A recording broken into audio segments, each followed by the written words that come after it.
Miss Nancy here with some more fabulous juvenile books for you to consider. And I'm going to start first with a picture book. It is called Julia's House for Lost Creatures by Ben Hatke. Now this one, when it came in, really the cover really intrigued me, as well as the title, so I grabbed it and I decided to take a look. Ben Hatke is very well known for his Zeta the Space Girl books, and those are very, very popular graphic novels. But this is his first picture book. So it follows a little girl named Julia who comes to the shore of a lake with her house, which is a very unusual house. It has 2 stories, and it's on the back of a turtle. Very intriguing. So she settles in and then quickly feels lonely because there's no one with her. And so she invites all these kind of misfit lost creatures to come and stay with her. And then the fun starts. A lot of unusual creatures show up, and they all behave very badly because they don't know how to live together. And Julia is just the one to teach them what to do. What I loved about this book was the expressiveness of the drawings. There's a lot of emotion. There's a lot of action. Julia really moves, especially this one. And one of the monsters that comes reminds me, let's see if I can find him, of Maurice Sendak's Where the Wild Things Are. I love that Hatke uses big words, bigger type, bigger graphics to show all the sound and the actions so kids can get into the story much more easily. And these animals are so unusual that some of them don't even fit in the house. They've busted through the roof and their tails are hanging out of the windows, and I love that about this story. Each creature is very unique, and there's some nice lessons about cooperation in here. So it's a really fun book. I love the colors and I love the story. So try Julia's House for Lost Creatures by Ben Hatke. Now the rest of my picture books that I'm going to show you are actually nonfiction because there were some really good ones that came in the last couple months. The first one I'm going to show you is I See a Pattern Here by Bruce Goldstone. Now Goldstone published an absolutely amazing book about estimating called Great Estimations a few years ago, and it was just wonderful for teaching estimating in math. So we know that there are patterns everywhere in nature, in our clothes, in what we wear, in our houses, all over the universe. And we also know that recognizing patterns is an essential skill in math. So what Goldstone has done is he takes the reader step by step through all the concepts in the world of patterns, and he uses cool photographs and images. So an example I have here is the fold part, which is actually teaching symmetry. And so he starts with a photograph of a frog or a toad, and he says, well, if you draw a line in the hat, right down the middle, you'll see that the 2 halves are equal, and they look the same, and they have the same features, and that's what symmetry. And so he continues with photographs of different objects, and then he brings it over to another page, and he asks the reader to find the symmetry and find the line in each of these objects to make symmetry. So I loved that. There are some exercises in the back of the book for kids to do, and that page, and then there's another page with some quiz questions that he includes an answer key. And I think that once kids go through this book, they're going to be starting to search for patterns everywhere they go. A lot of schools do pattern recognition in the very early grades, like with shapes and colors and such. And this would be a wonderful way to reinforce those concepts with this book. It's called I See a Pattern Here by Bruce Goldstone. The next book is kind of has a very strange cover, but I just loved this book. It is called The Queen's Shadow by Sibel Young, and it focuses on, the subtitle is a story about how animals see. So it gives you all different types of vision in the animal world and the human world, and it explores it through a very unique way. It tells a fictional story with some facts added. So the story is that the queen, her shadow is missing, and the royal detective, who is a praying mantis, starts to figure out who has stolen her shadow, and he starts to accuse all the other animals. Well, each animal in turn promptly proves his or her innocence and then accuses another animal. So I think kids will like the story itself and will also learn some really cool facts about vision. I know I did. Young has set it up with the story on the left page and the facts on the right page, depending on what animal it is. So this is a mantis shrimp, and I learned that in its two eyes, it has 16 photoreceptors in them, and 12 of them are set up to see colors that humans can't see, which was really boggling. So each animal has its own different type of vision, and you learn about that with the facts plus through the story, because that's how each animal proves its innocence. I couldn't have stolen the Queen's Shadow because, and then it explains. In the back, Young includes some basic facts about vision. I just love this picture. All the illustrations look like old hand-colored woodcuts to me, and I think they'll be very unusual for the kids to see. It's not your usual fare and picture books, but she includes facts about visions in the back, a glossary, so you can learn some big words, and then each animal that's in the story, she has some more interesting facts about that animal. So it's The Queen's Shadow, a story about how animals see, by Sibel Young. Okay, so anyone who has ridden a Ferris wheel knows that feeling of being so free and way up high, looking down over the carnival or the amusement park where they're at. And I wonder if kids will be amazed to learn that the very first Ferris wheel, the cars held 40 people each. They were not like our 2 or 3 person cars that we have today. So this is a story of how that Ferris wheel came to be. Obviously designed by George Ferris. And this is the backstory. I never knew that a grain mill water wheel was the inspiration for the Ferris wheel. Everything about Chicago was attractive to me because that's where I'm from. So this book was no exception.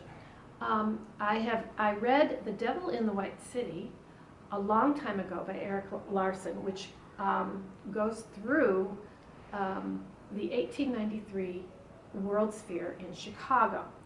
And it was called, because all the buildings were white, it was called the White City. So it will be cool for kids to read that the White City was the inspiration for the Emerald City of Oz and Disneyland. But when Ferris was designing the Ferris wheel for the World's Fair, it took a lot of work, and nobody believed that it would work. So kids are going to read about how that process went. They're going to get some introductory physics in a way that's easy to understand. The circumference of the first Ferris wheel was 834 feet, and it was a modern marvel, no doubt about it.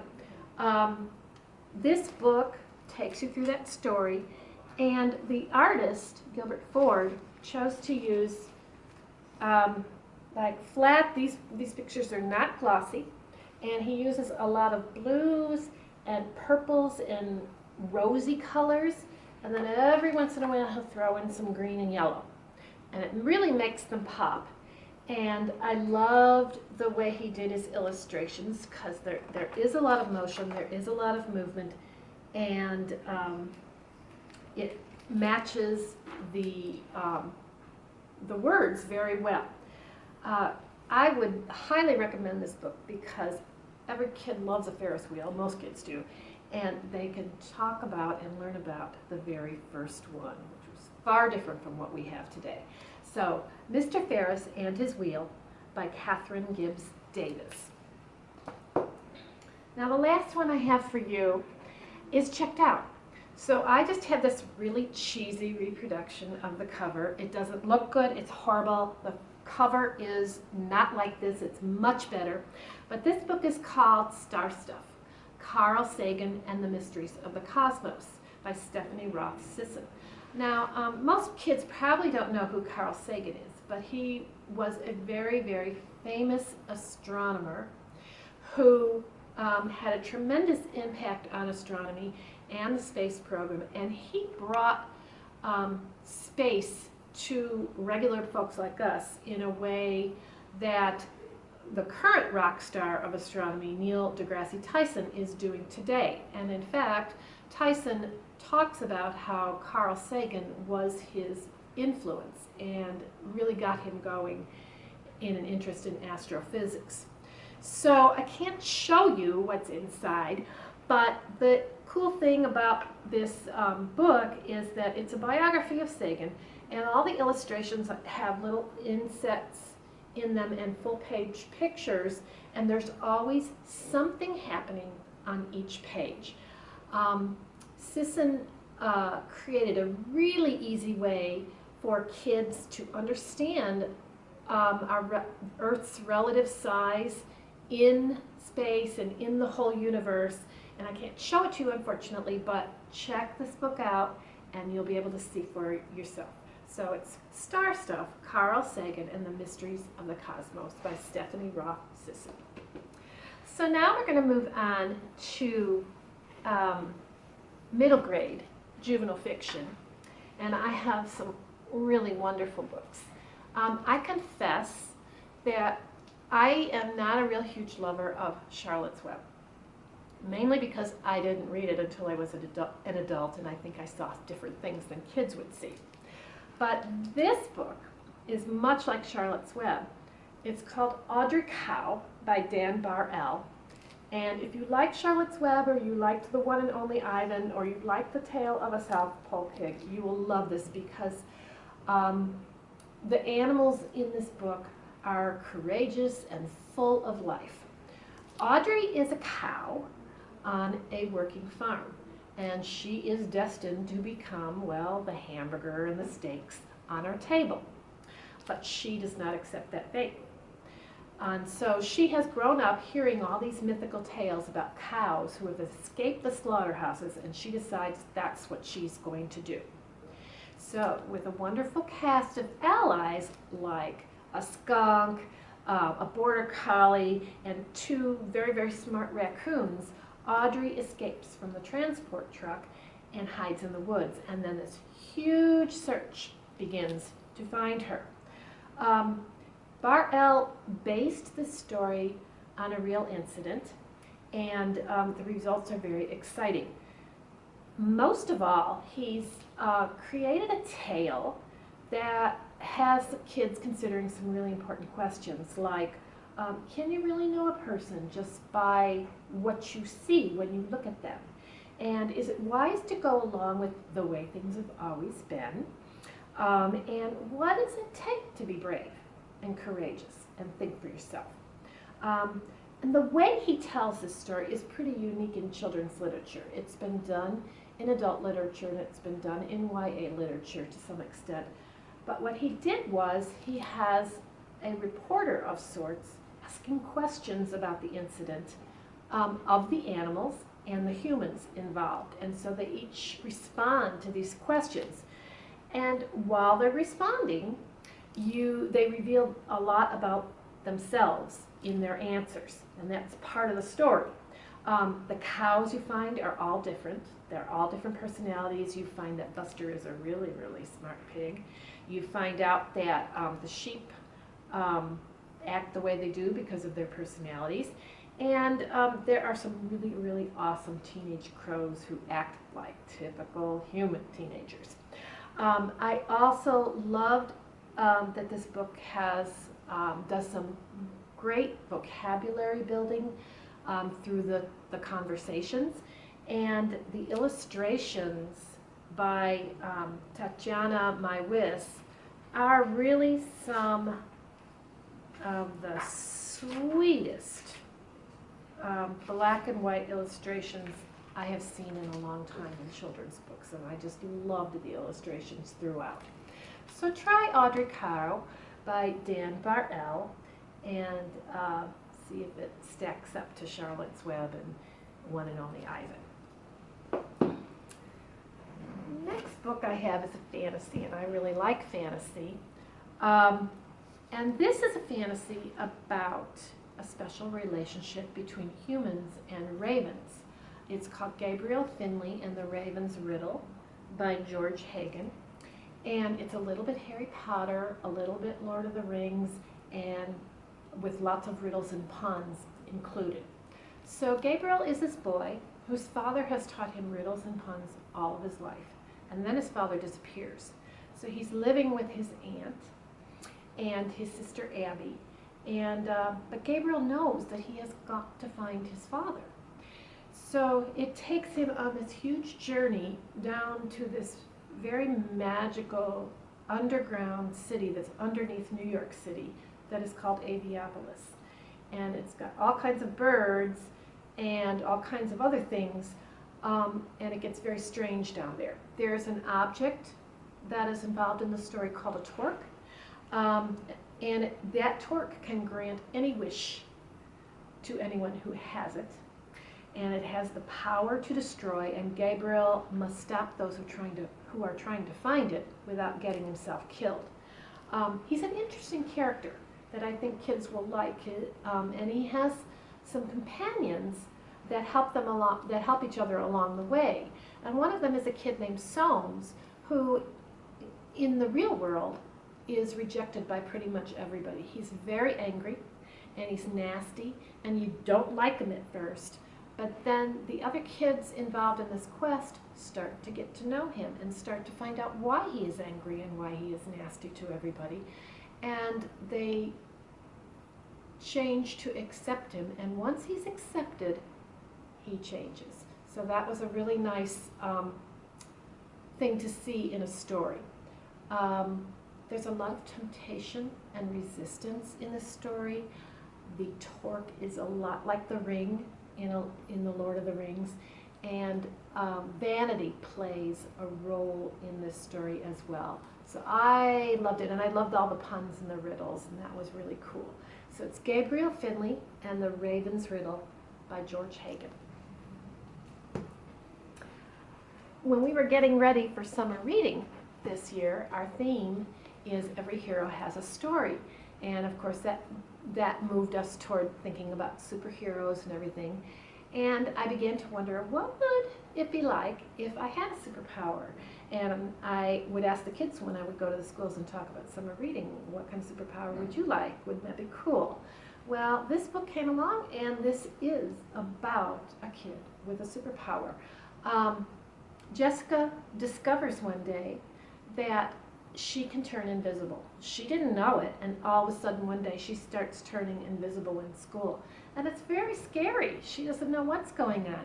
And then she decides, no, this is pretty cool. I could hide, and I can, get into trouble, and nobody will know, and that's kind of neat. And then the other kids in her school start each developing a superpower. And off they go on an adventure. There's a secret lab, there's a potion, there's, of course, a bad guy trying to grab it all and make money for themselves, and the kids have to use their superpowers to stop him.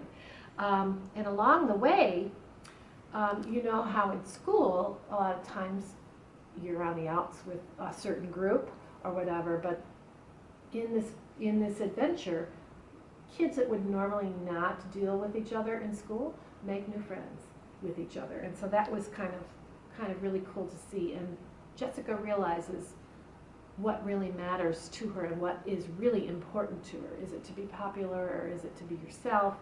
And it was a fun story, and I felt it's a great summer read. So it is called Has Anyone Seen Jessica Jenkins by Liz Kessler, who wrote the Emily Winsnap series. My next book is by Chris Grabenstein, called The Island of Dr LaBrie, which is Latin for book. And I loved this book. He wrote Escape from Mr. Lemoncello's Library, which all librarians naturally love because it was a really great story and it's about books. And this book was just fun, and it brought me back to my days of reading fairy tales. It also had a good message about imagination and how that is much more fun than sitting around and watching TV and playing video games. So the story is that this boy, Billy, comes to a lake with his mom for the summer. And mom is writing her PhD dissertation, so she can't be bothered with Billy. She's too busy. His dad is in another city. Mom and dad are separated. And they're renting this cottage from Dr. LaBrie. And he is one of his mother's professors. Now, the cottage has no TV, no DVR, no Xbox, nothing like that, no internet connection. And then Billy breaks his iPhone, so he doesn't even have that. But it does have a special cabinet of books. And once Billy figures out how to open the cabinet, every time he opens one of the books in the cabinet, the characters come to life. They pop up out of the book and become real. And all sorts of mayhem begins. He makes friends with a kid named Walter, and together they go to this island that's in the middle of the lake that's also owned by Dr. LaBrie. And they bring the characters with them. And all the characters set up shop there, and it's there that Billy launches this plan to try to get his mom and dad back together. I loved reading this book because Grabenstein makes sure that the characters from the book speak in their own way, just like their stories, and they don't get along because they're from different time periods and different settings, and at first they're fighting all the time. But there's a lot of witty stuff in here, and he includes a list of books at the back of all the books he read in order to write this book, and they're mostly classics, which they're all mentioned in the book. So try The Island of Dr. LaBrie by Chris Grabenstein. And last, I have a very serious book. It's a very short one, but I really liked it. It's called Half a Man by Michael Morpurgo, and he recently published the book War Horse about the hero horse in World War I. In this book, he tells the story of a human hero, a soldier returning from World War II, who is shunned by everyone because of his physical appearance. The story is told from the point of his grandson, who is also named Michael, and he's a little scared of Grandpa, and his mother tells him never to look at him. Grandpa has been horribly disfigured as a result of the war, but no one will tell Michael why or what happened or anything about it. So he dreams constantly of the war and his grandfather trying to figure out what happened in his dreams. This is a very simple story. It's a very short story, but a very powerful one. It's a story about how families fell apart after World War II, about how it was so difficult for people to talk about traumatic experiences, about how back then being disfigured was seen as a sign of weakness, and about how many soldiers could not handle the effect of war and became self-destruction. And that's all in the space of 53 pages. The illustrations are very powerful. I really love this one that shows Grandpa being dragged away to safety by a shipmate when his boat explodes. And the two-page spread to me just really fit in with the story, made it more powerful.